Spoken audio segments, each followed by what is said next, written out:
والسماء ذات البروج واليوم الموعود وشاهد ومشهود قتل أصحاب الأخدود النار ذات الوقود إذ هم عليها قعود وهم على ما يفعلون بالمؤمنين شهود وما نقموا منهم إلا أن يؤمنوا بالله العزيز الحميد الذي له ملك السماوات والأرض والله على كل شيء شهيد إن الذين فتنوا المؤمنين والمؤمنات ثم لم يتوبوا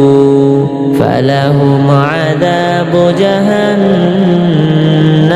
ولهم عذاب الحريق إن الذين آمنوا وعملوا الصالحات لهم جنات تجري من تحتها الأنهار ذلك الفوز الكبير إن بطش ربك لشديد إنه هو يبدئ ويعيد وهو الغفور الودود ذو العرش المجيد فعال لما يريد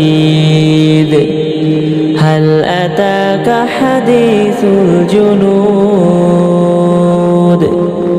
فرعون وثمود بل الذين كفروا في تكذيب والله من ورائهم محيط بل هو قرآن مجيد في لوح محفوظ صدق الله المولى.